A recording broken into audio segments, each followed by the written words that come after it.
Shaunti, I've got to do an intro here because you don't know this. We did a show almost 4 years to today's date, and it was on your kindness challenge. I don't know that a week has gone by.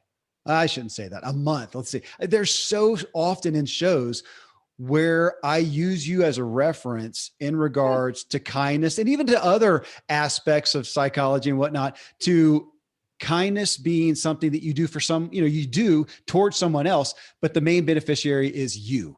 Yeah. That relates to so many things. I hope that I've helped sell 1 million books. I appreciate that so much. Well, I honestly, and I don't mind, I don't mind flattery here towards you, because it just is. There's a handful. If I look at the reality of how books that I resource, people that I resource, it's just amazing that how often you come up in that. I just talked about you on a show that I recorded with Tom Ziglar, who is also a Who big I fan. love. So, Yes. well, so I want to thank you. I come back to that so often. We talk about it in my family. It's just such a great Thanks. reference point. Well, thank you. So obviously great to have you on here to talk about all of your research. Since then you've had multiple books that I'll talked about in the intro, but this aspect of joy. And as I said in the intro and everybody just heard, I also lately come to this topic of diseases of despair. And we know that we have a culture, you know it better than I do, that is waning in inspiration and in joy. And thus, Yeah. well, even on that, I'll ask that, was there a specific catalyst for you to say, we need to have we need to make this, you're going to make this a focus of your research and put a book out there on joy specifically? Yeah, it's interesting that you referenced the kindness challenge, because that was actually the start of a completely different element of our organization and the research that we've done. Because we saw, it's interesting, I like the phrase diseases of despair. I might have to credit you and borrow that, Kevin, because we were seeing that so much of the lack of human thriving, which is what we're focused on, right? How to help you thrive in your life and in your relationships. So much of that was focused on how you're treating others, what your perspective is like, what your attitude is like, and seeing it be very, very directly related, even physiologically related to whether you're thriving. And so there was clearly a lot more work to be done. And, just maybe taking a glance at Twitter and Facebook made it really obvious that there was a lot of work to be done. So that's really one of the things that catalyzed all of this. Well, and It was needed. that's why I want to dig in here, because that disease is despair. So if we look at chronic illness and disease in America, which continues to rise at a catastrophic rate, that is one of the fastest growing areas is diseases of despair, which are and that as far as deaths of despair, you look at that and they're talking about deaths from alcohol and drugs and suicide. But of course, as you know, those are just symptomatic. Those are medications for Yep. people who are over here not having much joy. And it was, I don't know how long ago I had Dan Harris. Do you remember him? He was an Mm-hmm. ABC, I think, news guy who had a panic attack on air. And Yep. he wrote the book, and now has a podcast, a top ranked podcast called 10% Happier. And that kind of tuned me into that happy, the amount of books with the term happy in them. And if you type in happiness, online, and I look at happiness as kind of fleeting, and I like the term joy. So again, here Yeah. you come out with this devotion, but on joy. But I know the devotion is a result of your own research. And I actually wanted to ask the question, just kind of a 10,000 foot question Yeah. right now. Here we are still at I want to say the end, but who knows, this pandemic, and that's changed so many things. What right now are you seeing out there in the culture is a primary, if I can say, thief of people's joy? We actually have found, believe it or not, at least one of the major factors, and it is having, there's a sort of a phasing here, but it's having expectations that aren't being met and expressing discontent about it. Wow. If you want to sort of boil a lot of things down to what is it that steals a lot of people's joy, if you look at all the different factors, of which there are obviously many, A lot of it narrows down and narrows down and narrows down to the one factor of expressing discontent. Okay. Literally, So, as you express discontent, it grows. okay. So let's start off with expectations. So you're saying it Sure. starts off with expectations. Yes. So is it fair? We see so much. I always want to say we, but I mean, I'm obviously studying this stuff like you do. So I don't know if everybody listening feels like that, but I feel like we are seeing, at least in personal development and whatnot, so much content about social media, about our, even if I say screen time and our Yeah. entertainment. And when we look at Facebook and Instagram and Twitter and the ones that I can't even keep up with anymore. But we all are showcasing the happy face. We hear that a lot. People are showcasing the highlight reel. Is that a primary culprit of the expectations?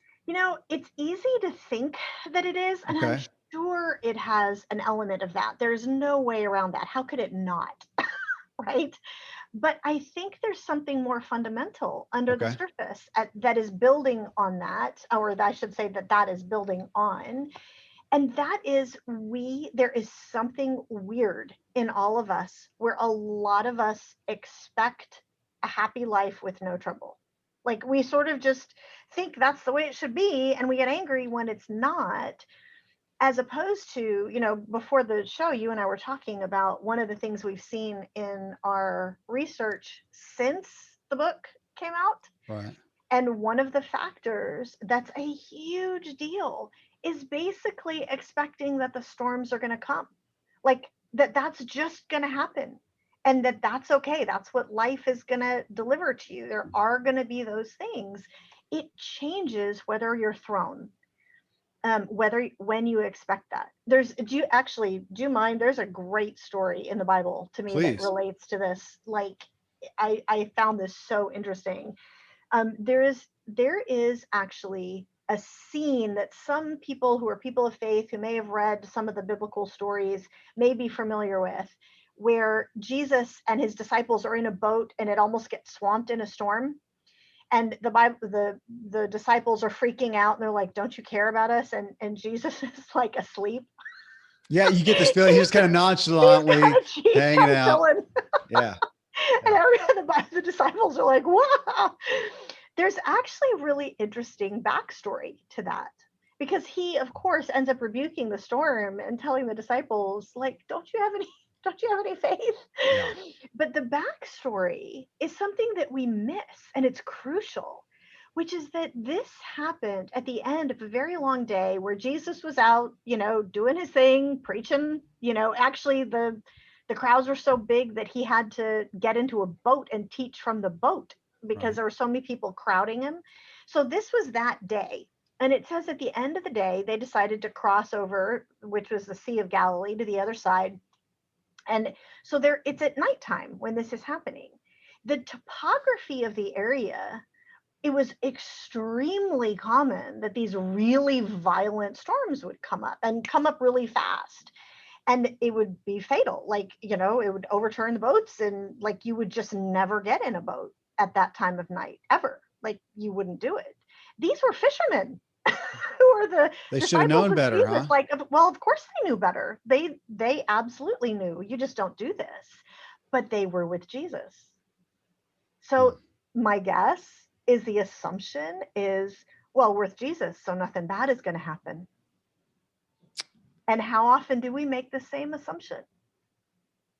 Like, it's supposed to go well for me.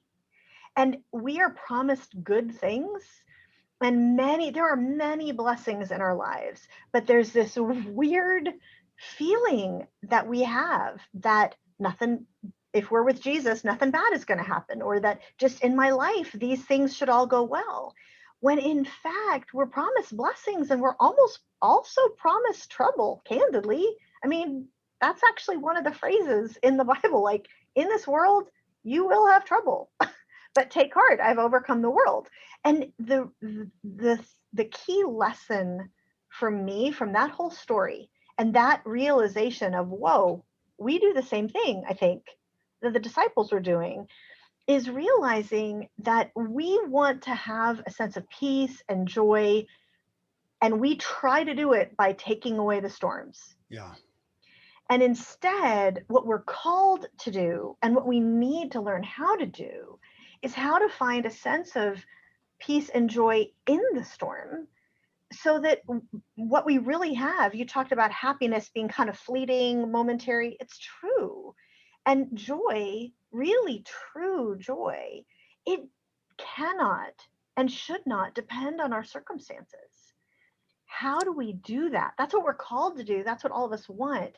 How does that happen? So that was the starting point for all of this for me. Well, so to your expectations, I have found myself, I actually did a show and I don't have it up in front of me. It was one of the episodes of my Motive podcast talking about how we'd be better off to expect those storms, which sounds Mhm. pessimistic, Exactly. but No. to look at that, well, so let's go back to the Bible. And it was during a low point, Shaunti, a valley in my life. And I Mm. got enamored with the story of Moses as a comfort, because here's this guy called by God. He didn't even want to do it. And God's saying, no, I've got this for you. So he goes forward. And what happens right away with the Red Sea? I mean, that's the dumbest thing I've ever heard. God says, hey, come this direction. And oh, there's a roadblock, an Oh, by the insurmountable. way, yeah, Yeah. yeah. We're not talking a speed bump. It's an insurmountable, it's a red ocean. You guys are dead. And I'm thinking that's the most illogical. How could you not look at that and go, I must have heard God wrong? I mean, that Yeah. is, I get upset when we poke fun at that, because I get it. I get it, to go forward. And the first thing you do is doubt yourself. But I found great comfort in the reality of they had trial after trial. Now, and Wow. again, bigger ones. We have no food. We're going to die. We have no Yeah. water. We have, and on and on, and just facing around it helped me come back and go, okay, that, like you said, the trial is supposed to come just because God's in there. And to some degree, if we look at the biblical context, it's saying, as you pursue the Lord, you may have more. You're probably that's persecution. It's going to be even Yeah. worse, but then you don't want to embrace that it's just going to be, yeah, come over here, be a Well, Christian. It's going to suck. well, that's the whole reason why I believe, and now this is me as a person of faith. Someone who's not a person of faith may see this a little bit differently, but I believe we're actively called to find joy no matter our circumstances. There's a lot in the Bible, for example, on this, and I know in other faiths they have something similar. But for me as a Christian, looking at what it says, I realize it's not just, oh, this is a nice mental exercise that people are supposed to go through. It's like, no, it's because we're supposed to have a life that is abundant, Yeah. right? The joy is supposed to be the characteristic of the Christian. That is what is supposed to be one of the most obvious things to the world. Always stand ready to give an answer for the hope that's within you, that you're supposed to be a light to the world. You're supposed to be a city on a hill. You're supposed to be a light, that shines in the darkness, instead of having the light be snuffed out or put under a basket or whatever. Right. There's all these illustrations of where that joy is supposed to just kind of define us. And I think all of us want that, and God wants that for us. That's, he doesn't, even though we're living in a troubled world, we're living in a dark time, we're living in a time of great discord, for example, but it's not supposed to steal our joy. And that's, to me, the starting point of, it's not just a nice mental exercise because, hey, we're told to do it and we'll find out at some point why. No, it's Okay. because he wants us to have a joyful life. Okay. Well, then, to your research, so Donald Miller, I appreciate I'm a fan of him. I'm a fan of his book, A Million Miles in 1,000 Years. And he talks about what makes a great story. And it's a character who wants something and overcomes conflict to get it. And he plays with that. Without the conflict, it's just not a good story. And this came up a couple of times recently, once with my kids and once with a couple guys that I work with, of kind of the concept of it. Would you rather have 10 million bucks plopped in your bank at the end of the year? Or would you rather have 10 million bucks at the end of the year that you worked for and earned? Well, most of us, at least adults who have overcome things, go, I want to earn it. I don't want it just to show up. I want to earn that. And so to that, to not have the conflict, can you really have joy without having overcome conflict? You know what? Never thought of it that way, and I don't think you can. I think you're right. It's not something that is it's not the same thing if it is on its own in a vacuum. The context that I realized, again, coming from perspective of a person of faith, the context I realized that we're supposed to live in is almost like Christmas. You know, okay, you know how um, for many of us, now this isn't going to be everybody who's listening to this, but for many of us, Christmas is just kind of a magical season, right? Like it's joy in the molecules of the air. Like it just feels I no, different. I read your part about that, Okay. and absolutely for me, 100%. Yeah, And I think that that's what we're supposed, that sense of wonder, that's what we're supposed to live in all year long, despite the fact that this is a time of darkness, and despite the fact that there's a lot of things that go wrong, and despite the fact that there's health challenges and financial challenges and division and worries about your kids and all, all the normal stuff that happens in life, we're still supposed to live in that sort of underlying Christmas sense. I'm right. probably not explaining that very well, No, but I no, don't think no. you can without living in a time when without living in the darkness. I think having that is what makes it real. So it's a really great point, Kevin. Well, let me dig further into it, because as you're thinking about it, so as a kid, so I've still got little kids, and it's easy for them to, have a new show on TV, or we go for a hike or go up to the treehouse, and they're happy, momentary happiness. Yeah. Back to that. Can they have? Okay, no, because to something you said, I'm almost wondering. Talked about getting into faith-based doctrine of works and grace and whatever, but is joy, can it only be to an aspect of earned? Because if I look at the most joyful people I know, they are the people who have come out on the other side of significant trauma, for the most of them, who had the most Yeah. joy and peace. And over here I see those people that can, to me, I'm in this camp somewhat, no big huge traumas Yeah. and everything, to not having overcome much. Can I really have as much joy as somebody who has seen the depths and seen the valleys and then overcome those? And I just had somebody on who, overcame cancer. Man, Yeah. she knows joy, and joy being earned. What do you think? You know, it's an interesting question.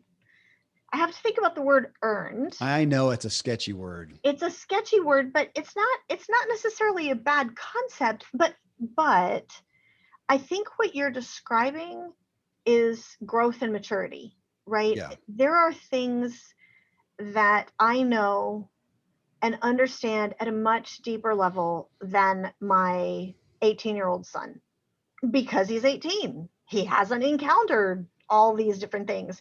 And each time that I encounter something different and I go, okay, add it to the mental toolbox, you grow or not, depending on, kind of where you are and how you allow that to shape you.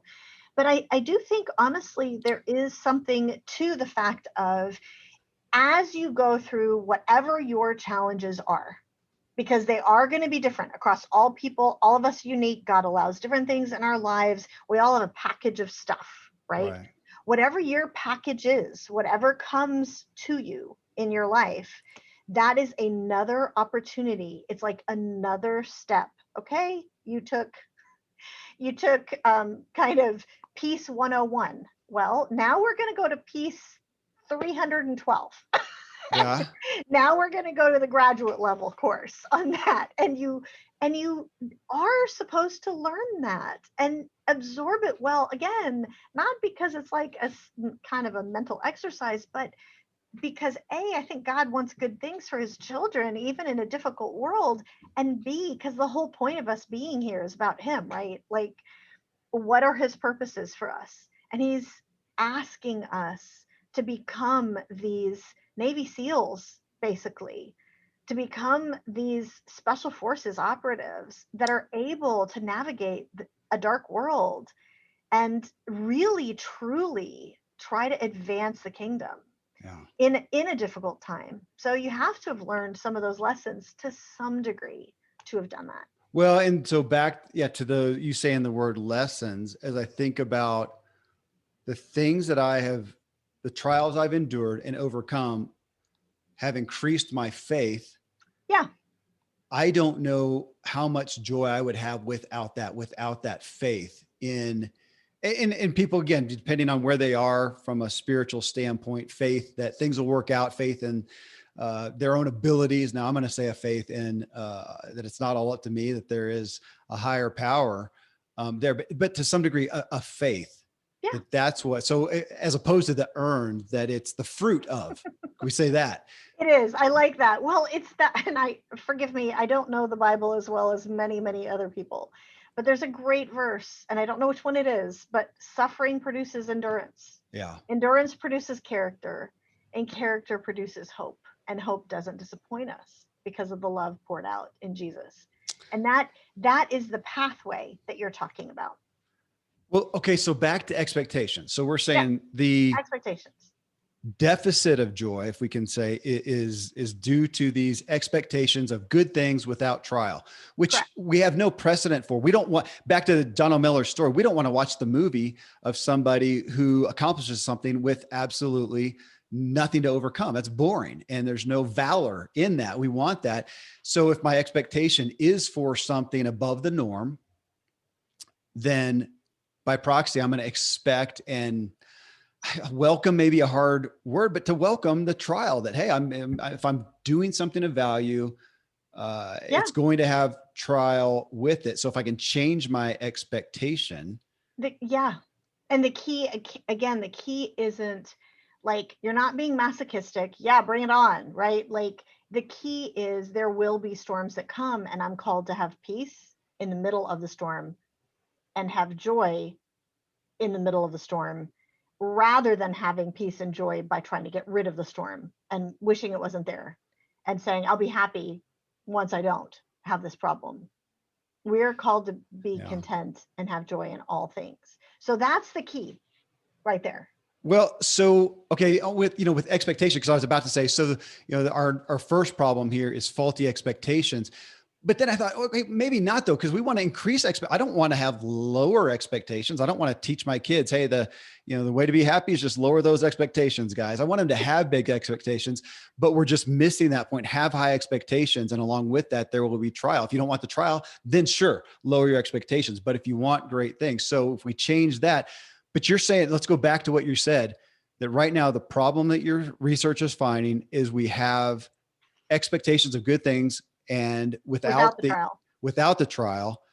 And the second part is, and we then express discontent about it. So tell us about that. That's the outward act of, now I'm going to, and give us the bullet points, because I'm thinking of, criticism, griping, just the horrible programming that we do to ourselves. Yes, a good word, actually. So one of the things that was fascinating as I was doing the work for this particular devotional and this work on, okay, what does it look like to find joy no matter our circumstances, right?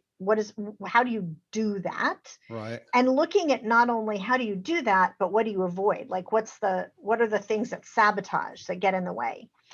And one of the elements that I saw throughout the neuroscience, the neurobiology, all the different psychology studies that have been done, the stuff that we have done over the years, and our research and our study, which now is, like 35,000 people, I guess, have participated in our Wow. interviews and focus groups and surveys over the years. One of the common threads through all of that is that we sabotage how we feel and our perspectives and our joy without intending to, absolutely 100% do not intend to, and without realizing it, by expressing discontent. And one of the biggest, I hate to say this way, one of the biggest untruths that we have all bought into is something that everybody thinks is healthy. I've talked about you here. You're going to say venting. Venting. Yes.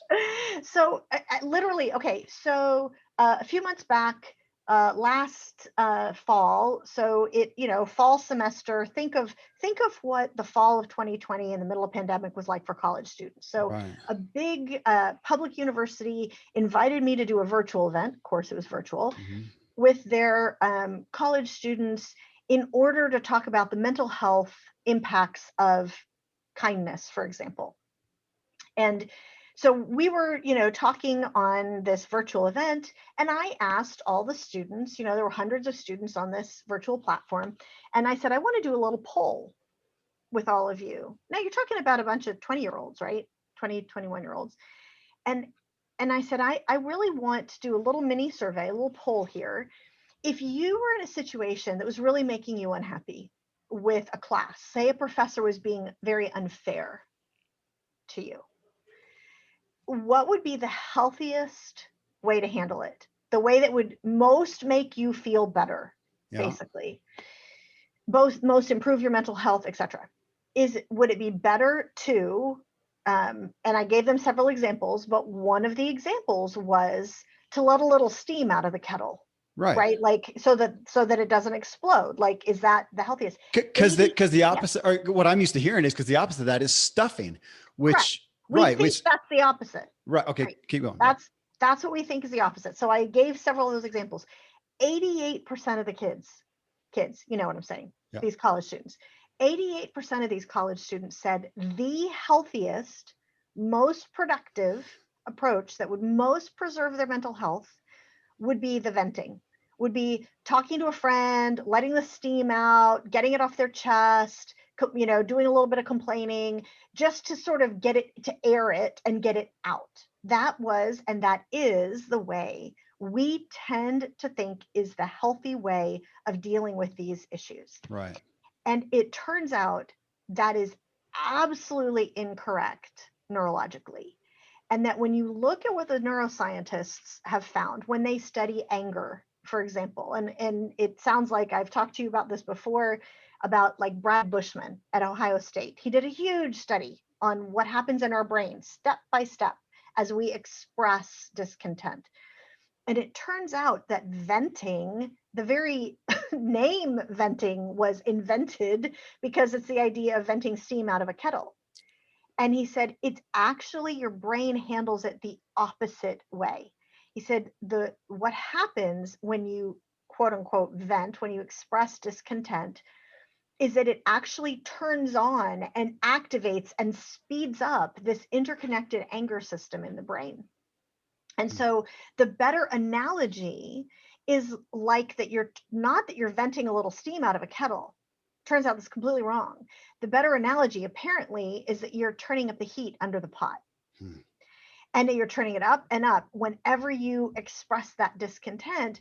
And instead, when you can pause and not, complain about the professor or whatever, and you're so mad, when you can pause and instead of verbally expressing that or typing it in a text or posting it really fast on social or whatever, if you can refrain and instead stop yourself and go, okay, what is it? This may be frustrating. What is it that's good about this situation? You know what? I'm a student at this amazing university. Yeah, I don't like this particular professor very much right now, but look at this stuff that I'm learning. I'm going to have some good opportunities with this someday. Like, take 10 seconds to do that. And what happens, it's as if you've not only not turned up the burner under the pot, you've taken the pot off the burner to begin with. You've taken it off. And as you start thinking about those positive things, it's like you've put the lid on the pot. It's now off the burner. The lid is on. What happens to all the steam? What happens to all that anger and that Right. frustration? It just kind of goes Well, away. it's interesting. I think about my Instant Pot. So I'm a big user of the, the Yeah. new instant. These are the new crock pots, right? And it's funny because you've got the thing. You do some veggies and you put it on for 1 or 2 minutes. As soon as it beeps, then you release that thing and it goes psh, and just blows stuff Yeah. everywhere. Now my rice, though, it says, no, just let it. I can't remember what the term is, but natural. Yeah. You don't Let do it just anything. kind of, Yeah. So for my yeah, brown rice, I think it cooks for 20 minutes and then releases. By the time that I get to it usually and push the little knob, there's no pressure left. It's yeah. gone. I don't know Yeah. where it went. I didn't release it. It didn't push through. But let me ask then, Shaunti, because I hear you. So here's a professor and it was a bad class or whatever, but you got people out here listening who are dealing with significant, let's go to relational hurt and Or pain health hurt or or hell. Yeah. whatever. Yeah. Something. Well, okay. And I felt remiss. I mentioned somebody I had on the show talking about cancer. You're dealing with that now. Yes, that was something to discover right before Christmas. Oh, by the way, Yeah. you have breast cancer. Oh, Yeah. okay. No family history. Total shock. Well, but okay, let me use this as an example. Okay, this is a perfect example actually, because let me tell you, you can you can write and put out a book called Find Joy with all these elements for how you find joy in all circumstances. And then, oh, by the way, 6 weeks later, you have cancer. And it's like, okay, this is a guy, I'm gonna apply this in a whole new way, right? And so there have been a couple of occasions, probably more than a couple, during this journey, because this has been about, what are we at now? Almost 6 months, 6 months? 7. Yeah. Yeah, almost 6 months. And in this 6 month period, there have been multiple occasions where I've had plenty of opportunities for meltdown, and I've had plenty of opportunities for fear and being triggered and having a little PTSD based on certain things. And I really felt like, okay, what is it that you learned that you've told everybody else to do that would help you in this situation? Right. And I'll give you an example. So I have one of the things that anybody out there who is listening, who's ever had cancer or had a loved one who had cancer, one of the things you know intimately that I am just now learning is how twitchy you get when you hear something from the doctor about, well, we need to do another biopsy, or well, we need to do another test, and you instantly go, ugh. And there's like a it's I hate to say it, it is this a little bit of PTSD Yeah. where you're like, I don't want to have another biopsy. And for me, it's more about the pain and the invasiveness and just the stuff that comes along with it, where it's like I find myself fearful. And in this sort of sense of, is there something that you're supposed to be applying here that you've learned, that you've told other people? What could help? And so I literally had to go through another biopsy in a completely different area where they were like, oh gosh, because you have cancer here, that means it's, there was an issue here and we need to do a biopsy. And I was so worried about the pain and about the invade. I kept talking about it. Like, I'm worried about it. I'm scared. I'm, whatever. And gee, big surprise. Guess what happened? It started to loom larger and larger and larger in my mind and become more and more of a thing and steal my joy more and more, as we were just discussing. And there's nothing wrong with me doing something like tell my husband, I'm nervous. Like, well, what are you nervous about? Well, I'm not looking forward to the pain. There's nothing wrong with that as long as it's in a context that is not venting for the almost the pleasure of going, you would not believe what I have to deal with, Uh-huh. right? But also recognizing that when I am there in that procedure and there is that pain or discomfort or worry or whatever it is, I can be there going, you know what? Thank you, Lord, that we can do biopsies. Thank you that this is even an option. Yeah. Like, this is miraculous. The miracle of modern medicine. I am so grateful for this. So that's what I ended up doing through the course of this really unpleasant biopsy that I had to have. And you know what? It it's not like it takes away physical pain or whatever, but it changes your whole going into something and coming out of it. It really is. This is the way God has wired us. You talk about the build, you were fearful talking about that and it built it up. Yeah. My wife talks about awfulizing, and it made Oh, me that's a think good about, word. yeah, the I aspect of like that. taking it and talking it and building onto it and Yeah. awfulizing.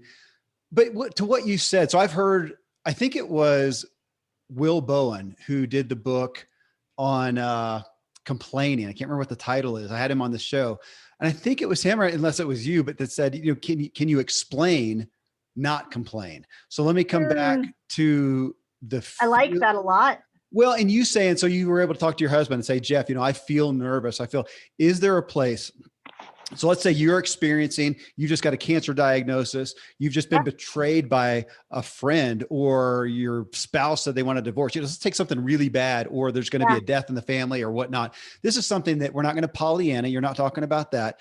And you feel pain, you feel terror, fear, natural feelings. These are not yeah. wrong feelings. You feel No, this.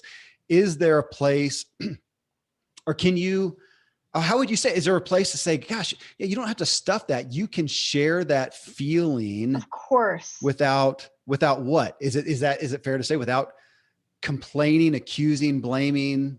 How would you define that? Well, yes, there's a twofold thing.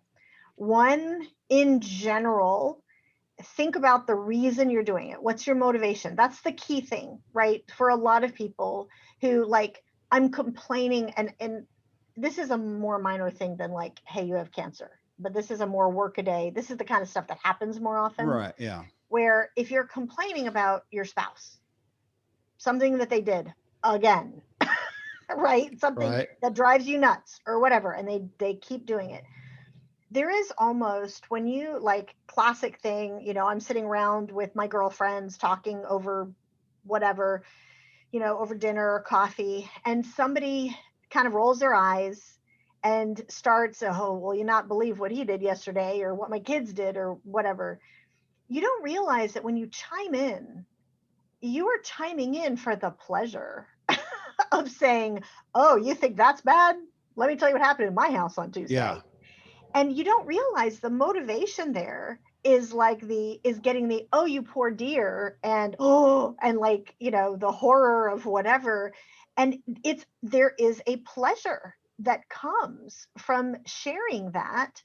And so it is true that you can say, yeah, what happened yesterday was hard, and explain it without doing it for the pleasure or the weird motivations behind it. So it's all about the motivation, and it changes your tone, it changes everything.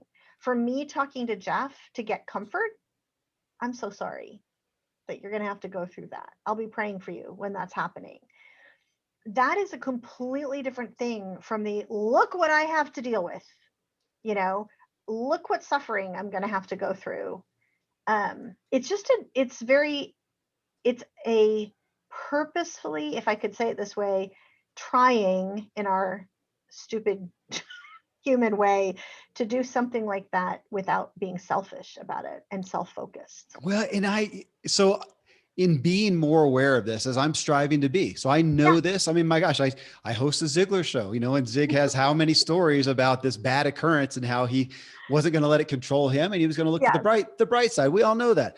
And yet I'll have this negative thing happen to me and just realize that innate propensity to share it, to Yeah. text it, to Yeah. tell to come in and go, hey, how was your day? Oh man, you can't. At least I've matured enough to realize that that's in me, but haven't really understood why. Because then when I ask the question of what will it benefit, it won't benefit me. It's not going to benefit the person I'm talking to. If I want to inspire them and help their day and increase, raise their level of joy, it's not by sharing some crap. And if it's in regards to somebody else, my Mhm. thought is kind of back to the Toby Mac speak life. So I'm going to complain Yeah. about this person. What Jesus phrase or verse do I have to back that up? And yet realizing that there is this innate propensity to want to share that negative thing. And you're saying that there is a pleasure in that. There is. And listen, we are all human, and there is something about, eh, we've all heard the phrase that you have a burden when you share it, right? Like, if you have a burden and two people take it rather than one, it's a shared burden. So Okay. you're sharing it in order to try to get help with it. There is nothing wrong with those situations. Like right now, I'm in the middle of a season. It's sort of a long story I can't really get into, but there's another sort of ministry leader in the marriage space that's really viciously attacking me. Oh, And it's been a thing for quite a few months now, where there's just a lot of misinformation that's being shared. Every now and then I get trolled on all of my social media, and I wake up and I'm like, okay, I have 442 people who don't like me right this minute.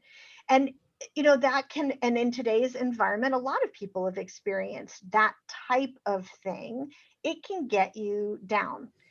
And there is something about me and a couple of my team members who work with me, or me and Jeff, or me and a close friend. There's something about going, here's this thing that's happening, and you're sharing it in order to share the burden, in order to have somebody else help you carry this. That is not a bad motivation at all. That's the point behind fellowship, right? That's the point behind the Christian fellowship we're supposed to have with one another, because God knows we live in a difficult world. Again, the key is, what's the motivation? If all you're doing is looking, if I'm all I'm doing is looking to say how bad this other person is who's doing this, it's not it's going to make it worse. It's going to make my mental health worse, because we all know now that venting is, for the sake of venting, is not working. It's just going to make me angrier. But if I am, and so if that's what I'm doing, then I have to come to a reckoning. If what I'm doing instead, though, is seeking somebody to speak life into me, give me some advice, yeah. share the burden, that's a completely different thing. Well, and that's what I'm playing with here, because I can hear the conversation. Let's go back to like the phone scenario or scene, and it's getting on there going, oh my gosh, you can't believe what Betty did today. And yada, yada, yada. You can hear the spirit. I mean, you can hear the tone. We all know that. It's what's Yes, depicted on the sitcoms that we watch and movies and stuff. You go and you complain, as opposed to me saying, let's say if I'm coming to my wife and saying, man, I really am struggling with feeling hurt by this interaction I have with my kid, or a partner, or yeah, a vendor or whatever. Can you help me process this? But I'm still exactly. thinking about you with the motive. Process this. Why? So that I can come to peace, find life in Exactly. this. Yes. And true peace. And that's where we've bought into this, circling all the way back. That's where we've bought into this untruth that what will bring me to peace is the is the Yeah. venting, right? It's not going to. It's just going to make it worse. But if we are doing this for a motive that is, I'm really truly wanting to be the person that God wants me to be here. I'm really truly needing support and advice and help in order to handle this well rather than poorly. That is a completely different thing. And the key with all of this, by the way, Kevin, what I've seen with all of the research about finding joy in difficult situations, is it requires being really honest with yourself in a lot of these situations, and sort of, okay, buckle up, buttercup. Like, you kind of have to be willing to say, you know what, I kind of just wanted to complain there because I wanted to complain. The, And I wasn't trying to do anything healthy, and I probably shouldn't have. well, I'm thinking about the awareness, just being, I come back to that so often, of the power and yet the struggle of just being aware of myself. My wife called me out the other night. I was kind of, teasing with the kids. I think we were playing a game, and I didn't realize I'm doing this. Apparently they'll, say something, and I'll say, oh, shut up. I'm literally saying that word. Not conscious of it at all. And she said, hey, you say that a lot. Maybe don't do that with the kids. And not that long, it comes out again. Like, oh, doggone it. Sure enough. Yeah. I mean, Oh, and we're snap. doing it in jesting, and everybody's Yeah. laughing and stuff, but it's not a life-giving statement. And Right. yet becoming aware of that. I'm back on your initial statement here, Shaunti, and it feels like, I mean, obviously we can take what we've just talked about and say, with any negative feeling, to take that captive, to audit Yeah. our emotions, and to curb our expressing, how we're expressing that Yes. is one thing, but we can help lessen that by also having appropriate expectations. Correct. Those are, it's kind of, those are starting points. Those are, that is a crucial, if you were, it's not the ending point, because there's a lot that you can do to bring yourself to finding joy in a Yeah. crazy world like this. But those are really important starting points. And having the expectations of, you know what, my goal here is I'm going to be to finding joy in the storms of life, knowing that there are going to be. Yeah. That's a great starting point. Well, and I do want to point out to your Find Joy devotional, you break it out into 8 segments of ways to, and I'm going to say in this, to manage expectations and to be aware of yourself. Things like living in awe and practicing gratitude and forgiveness, and incredible pieces there.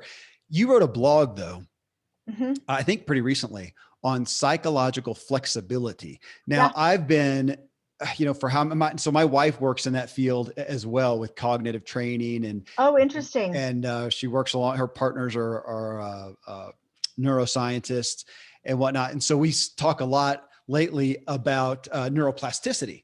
Mm-hmm. So I think about that, but you're framing it in a different light with psychological flexibility. And you actually listed out psychologically flexible people tend to have these dynamics. Yep. Psychologically inflexible tend to have one or all of these dynamics. And my first thought, I kind of went back to Carol Dweck with a fixed or growth mindset to some Yeah. degree. And I could see some aspects of this, but talk about that, about the being psychologically, I guess the dynamics, tendencies of those who are, and which we would all want to be, psychologically flexible.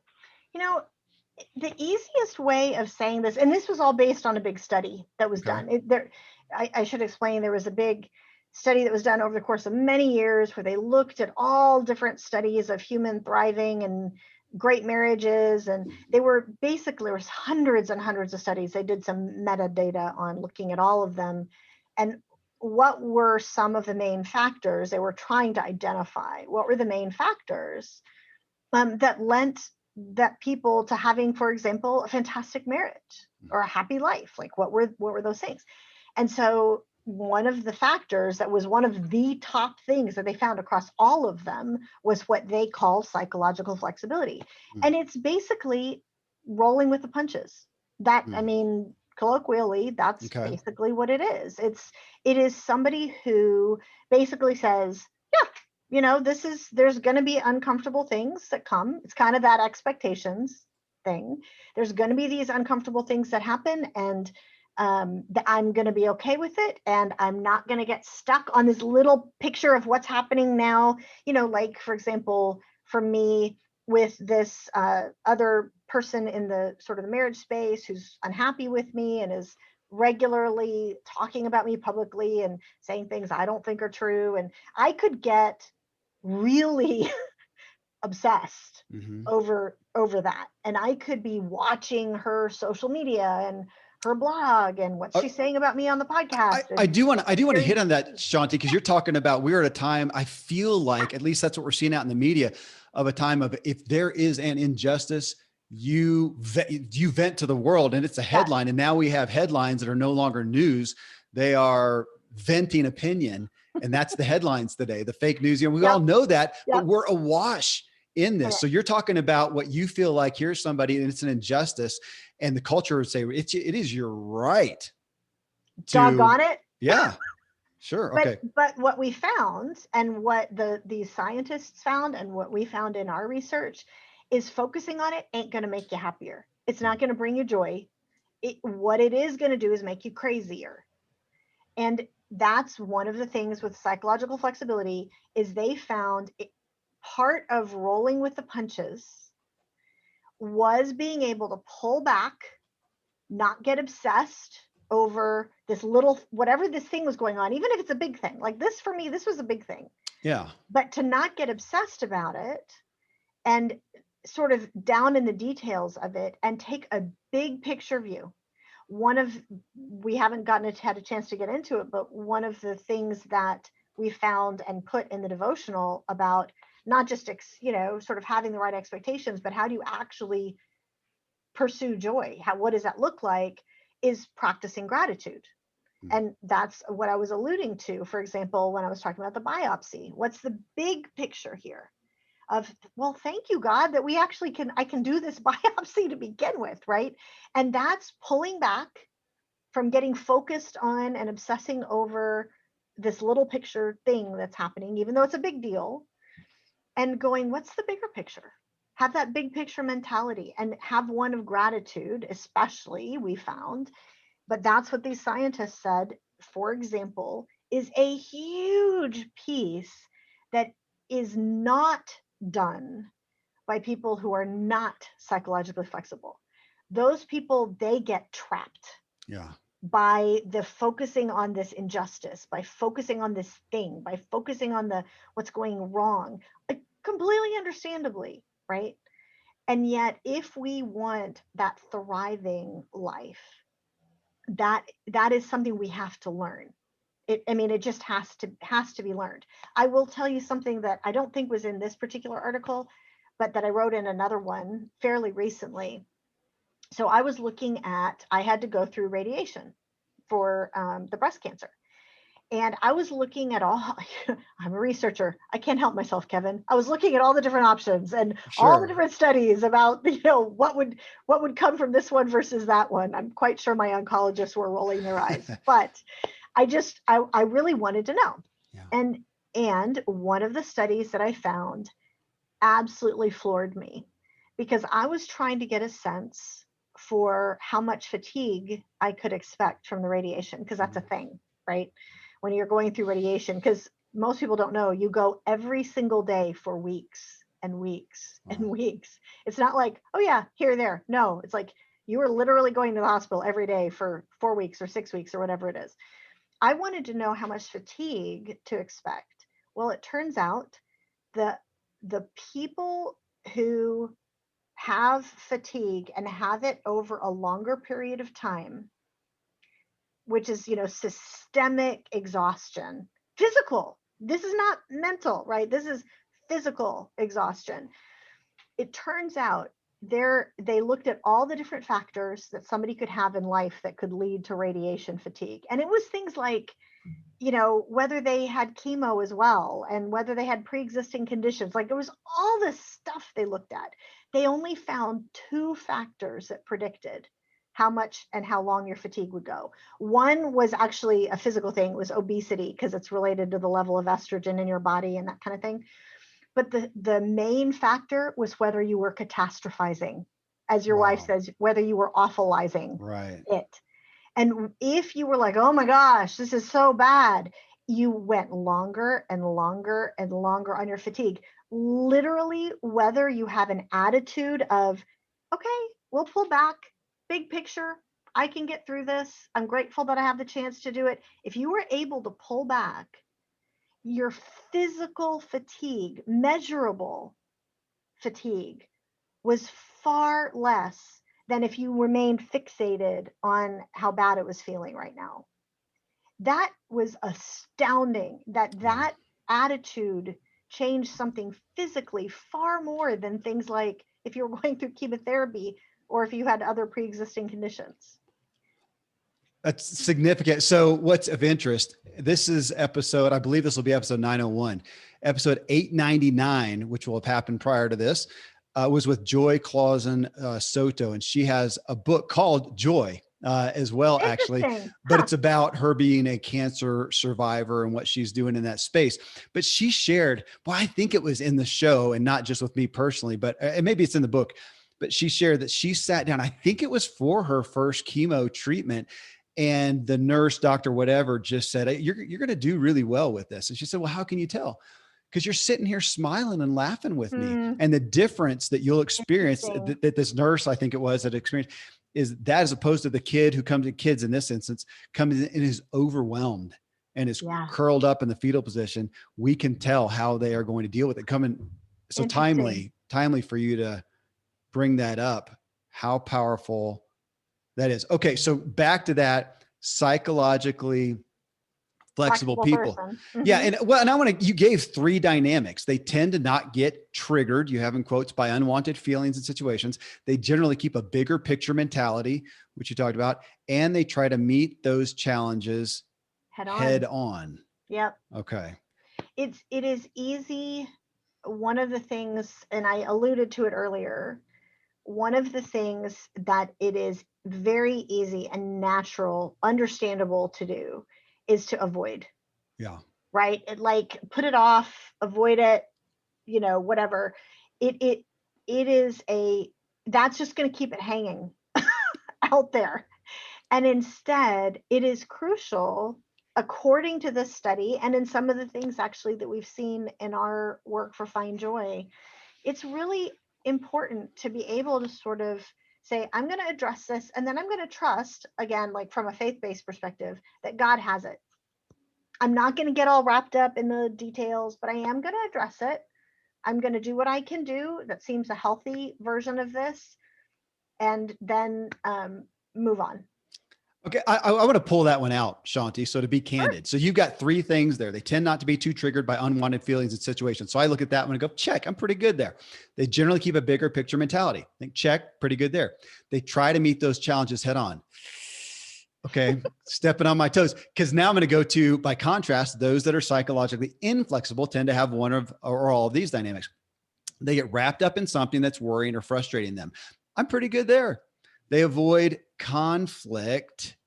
Not good there. And then the last one, they try to control everything. I'm a lot better. I used to, well, Yeah. I'm always on the spectrum there, but I think I'm better. But they meet challenges head on, flexible. They avoid conflict, inflexible. So that's an issue for me. I mean, bottom Yeah. line, my family would tell you that. My business partners would tell you that I'll tend to put, especially if it's relational conflict, I'll put that off. I mean, I don't like any kind of conflict. So if it's a financial issue or taxes, I mean, who wants to do that? That's conflict to me. But especially relational, that's a struggle for me in those two areas. So that's a key one. So to that, looking at, can we say that this is not as my partner and co-host on the True Life show says, we're all on the spectrum of everything. So here we have psychological Yes. flexibility. We're all on the spectrum. You're not going to say, oh, this person totally flexible, this person inflexible. You're one or the other. Yes. Okay. There's going to be a big, long, most of us are somewhere in the middle, washing back and forth. Okay. Sometimes we handle it well, sometimes we don't. But I will tell you, I used to be like a huge conflict avoider. And I actually, over time, it's sort of a long story, but over time, I actually realized something that switched it in my view, Okay. which is, it's actually a statement that I think it comes from Dave Ramsey or something, but he said something that clicked it, where he said, if to be unclear about Yeah. something is to be unkind. Because when That's you're avoiding something that needs to be addressed, if you think about it, it's actually kind of selfish and not being kind to this other person who needs to know what you're thinking. Okay, now you're going and searching yourselves. I'm getting out because you're talking. That's the thing. I get free counseling out of these shows. That's why I really There we do it. go. I think that's And so awesome. I've got an upcoming show with, now we've all, the term, who wrote the original book Boundaries? Was it Cloud and Cloud? Townsend, Okay. right? Well, this is a new one. Nedra Glover Tawwab, Set Boundaries, Find Peace. So she's going to be on the show. Book's selling really well. I really like the way that she outlined it. And in this aspect of conflict, so why do I avoid conflict? Well, it's kind of, protect me. Right. Yeah. And what I found, that's part of my story that's long. What I found though, is you do that long enough. And what I've done is create even worse results from that. And I regret that to such a great degree, but how do you feel like you're protecting and instead you're creating this monster?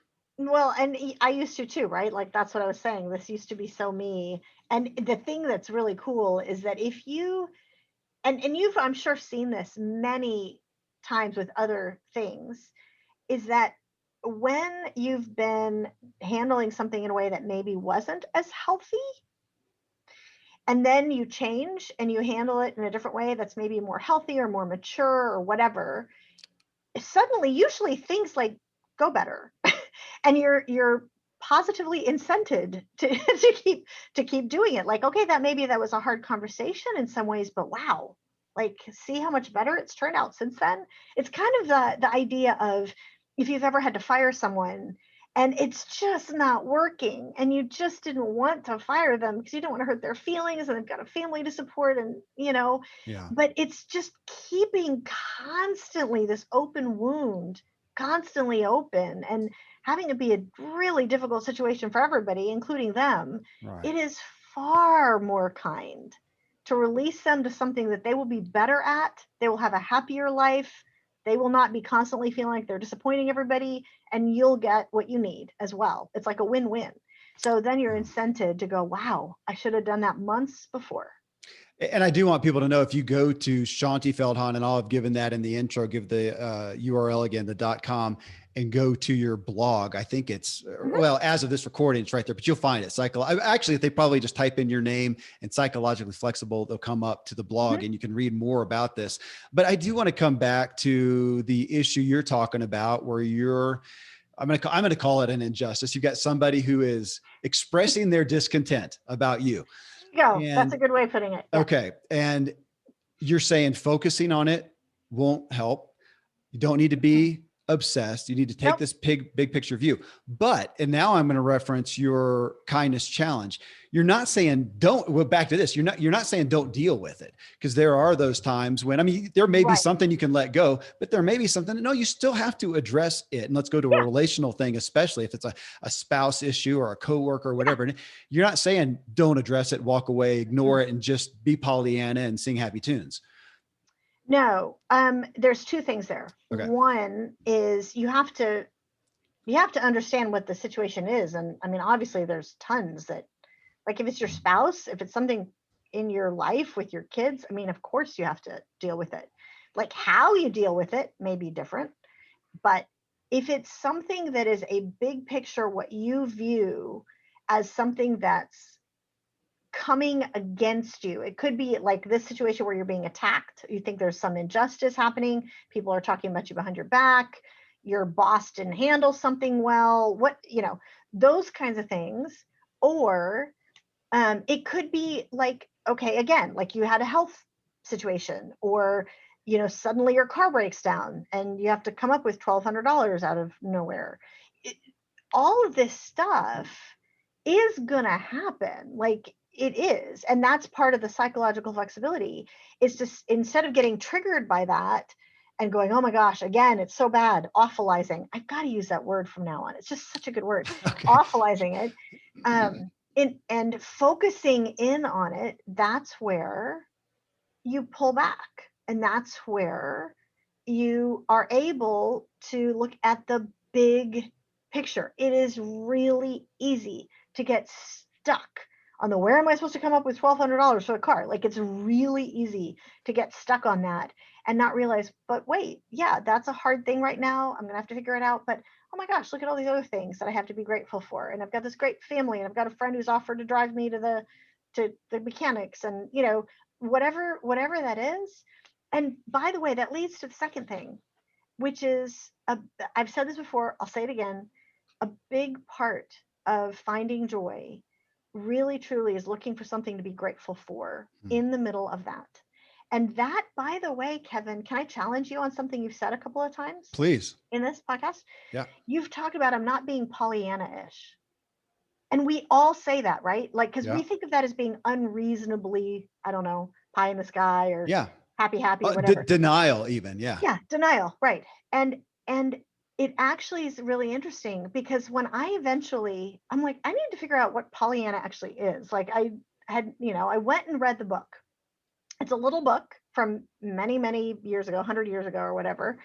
It's actually about a girl who completely transformed her community because she had learned to find joy and be glad in all circumstances. Wow.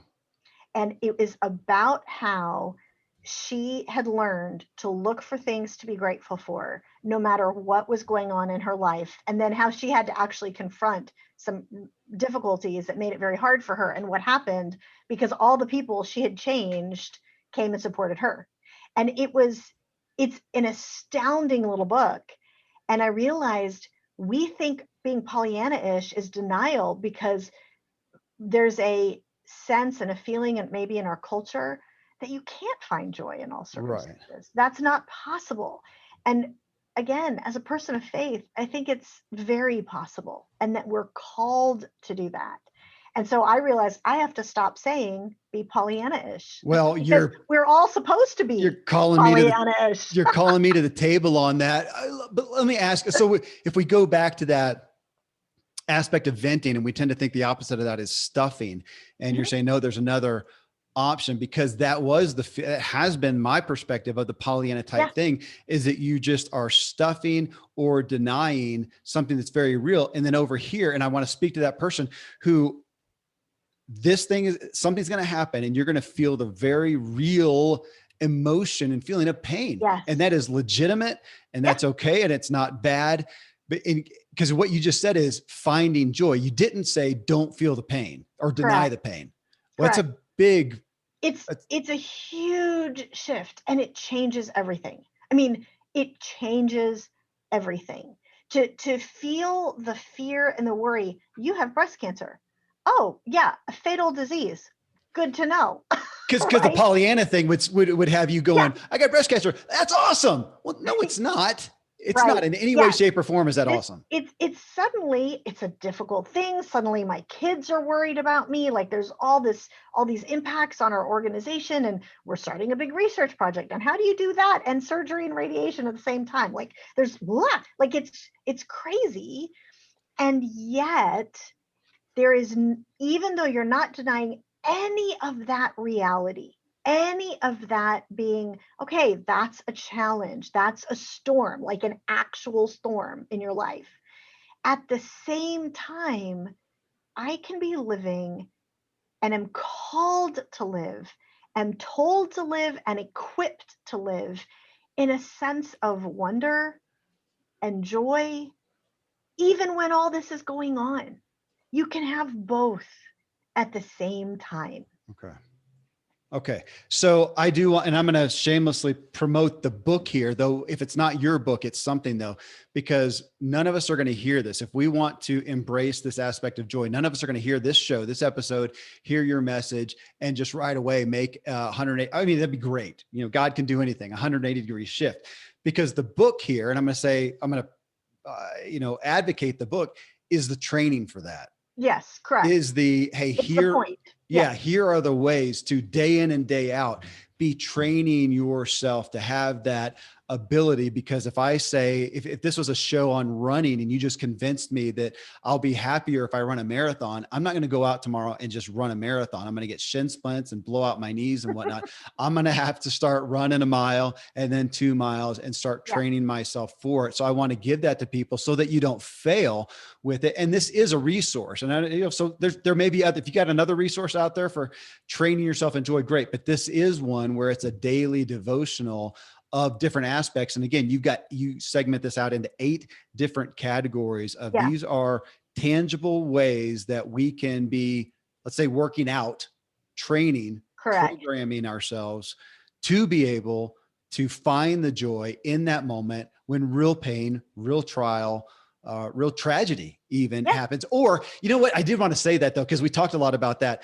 I appreciate Tom Ziglar. And I think he's referencing his dad, Zig, of saying some study that went on that say, the earthquakes and tsunamis and tornadoes get all the attention on a, yearly basis for the destruction they cause. But on any given year, termites cause much more destruction. We just don't talk about those because they're little. Yeah. And on this aspect, when I think of expressing discontent, the discontent that I hear from people in the culture, for the most part, is not to a tragedy or something awful. It's to the little the innocuous, the gossip that I feel slighted by that person. That was irritating. That's frustrating. I'm going to do it when somebody is driving in the left lane very slow. God bless them. And I need to find some joy in that.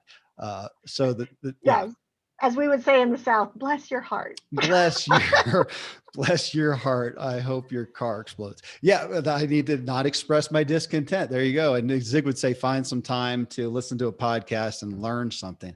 Shaunti, that's why I wanted to have you on here and have this discussion. It feels this focus on joy feels very similar to the focus of kindness with you, that you're not talking, this isn't an opinion. This is research you've done. This is brain training. This is how as you said, this is neurology. This is how we work. This is how we can work better. And I think everybody here wants to work better. Thank you. Thanks for the time you've done. Thank you for sharing your story on this and taking the time to be with us today. Thanks.